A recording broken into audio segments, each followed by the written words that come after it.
Assalamualaikum warahmatullahi wabarakatuh. Perkenalkan, nama saya Widya Karunarianti dengan NIM 19E2099. Pada kesempatan kali ini, saya akan mempresentasikan parasitologi dengan judul Trematoda hati. Apa yang dimaksud dengan trematoda hati? Trematoda hati adalah sebuah kelompok polifiletik yang terdiri dari trematoda parasit dengan filum Platyhelminthes. Anggota-anggotanya umumnya bersifat parasit di hati berbagai mamalia, termasuk juga manusia.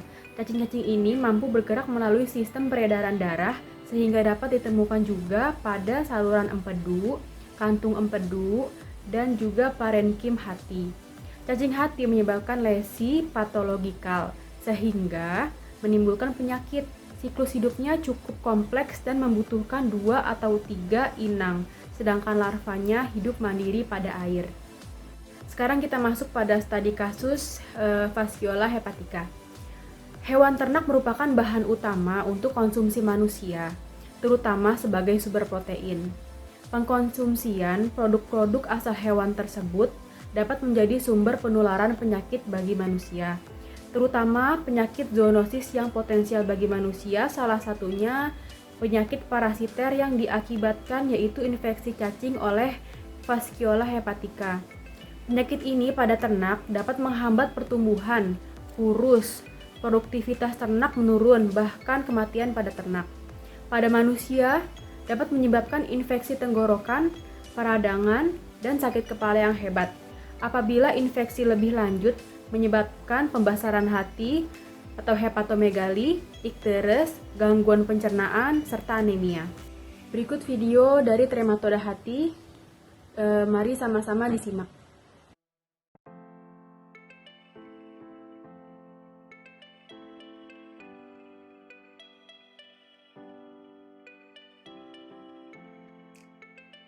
Pada sejarahnya, cacing ini pertama kali ditemukan oleh McConnell tahun 1874 di saluran empedu pada seorang Cina di Kalkuta. Dan pada umumnya, cacing trematoda ini ditemukan di RRC, Korea, Jepang, Filipina, Thailand, Vietnam, Taiwan, India, dan Afrika. Dan beberapa spesies ditemukan di Indonesia seperti di Kalimantan ada Fasciolopsis, di Sulawesi dan Pulau Jawa ada Echinostoma, di Jakarta ada Heteropidae, dan di Sulawesi Tengah ada Schistostoma javanicum.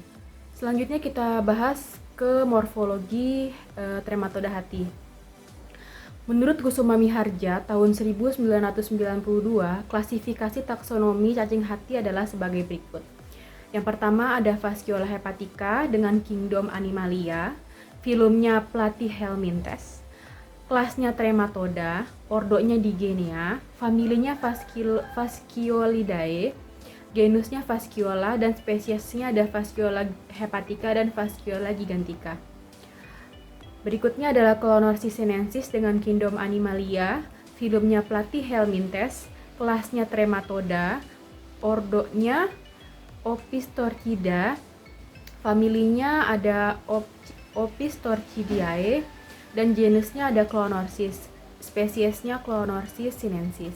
Morfologi telurnya yang pertama pada Fasciola hepatica yaitu memiliki ukuran 140 x 90 mikron, berbentuk oval, berdinding halus dan tipis, berwarna kuning, bersifat sangat permeable, dan memiliki operkulum pada salah satu kutubnya.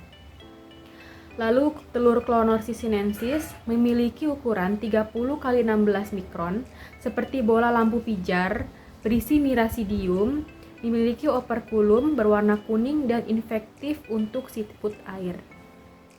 Lanjut ke morfologi cacing dewasa. Pada cacing dewasa Fasciola hepatica berbentuk pipih seperti daun, ukurannya 30 x 13 mm.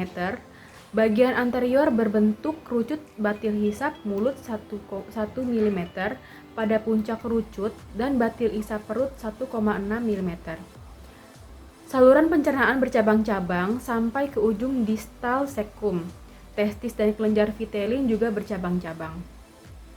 Selanjutnya, morfologi dari cacing dewasa Clonorchis sinensis. Berbentuk pipih seperti daun, ukurannya 10-25 mm kali 3-5 mm. Usus atau sekumnya itu panjang dan mencapai bagian posterior tubuh dan memiliki ovarium kecil terletak di tengah. Lanjut pembahasan siklus hidup Clonornis sinensis. Yang pertama, telur yang sudah berembrio terbawa oleh kotoran. Telur dimakan siput, hospes perantara pertama, dan berkembang menjadi Miracidium, Sporosita, Redia, dan Cercaria.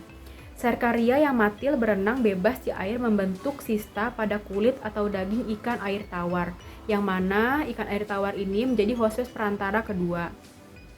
Sista atau metacercaria di dalam daging atau kulit ikan termakan oleh manusia. Metacercaria pecah di dalam usus 12 jari. Cacing hati dewasa hidup pada hati manusia sebagai inang primer. Lanjut pembahasan cara mendiagnosis. Pada manusia, diagnosis fasciolosis biasanya dicapai secara parasitologis dengan menemukan telur yang kebetulan dalam tinja dengan metode sedimentasi. Diagnosis dapat dilakukan dengan dua cara, yakni diagnosis klinis dan diagnosis laboratorium, serta digunakan pemeriksaan ultrasonografi atau USG. Sedangkan diagnosa laboratorium dilakukan dengan pemeriksaan tinja, biopsi hati, dan uji serologi untuk mendeteksi antibodi dan antigen serta western blotting. Nah, pada diagnosis ini ada beberapa kendala dan kesalahan dalam mendiagnosisnya.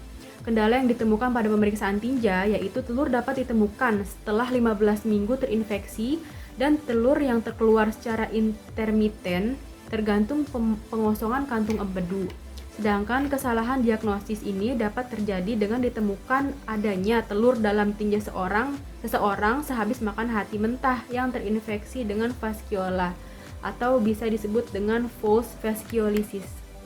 Untuk cara pencegahannya yang pasti menghindari makan makanan yang mentah atau belum masak seperti daging atau ikan-ikan air tawar yang belum matang. Juga dapat dicegah dengan cara memasak sayuran dengan baik dan dimasak sebelum dimakan. Melakukan pengobatan pada penderita, hewan maupun manusia. Dan tidak buang air besar sembarangan terutama di lokasi perairan yang ditumbuhi tumbuhan air. Any vaccine available for fasciolosis? No vaccine is available to protect people against fasciola.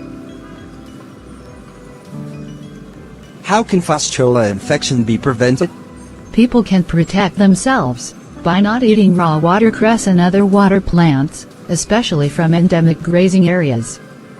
As always, travelers to areas with poor sanitation should avoid food and water that might be contaminated.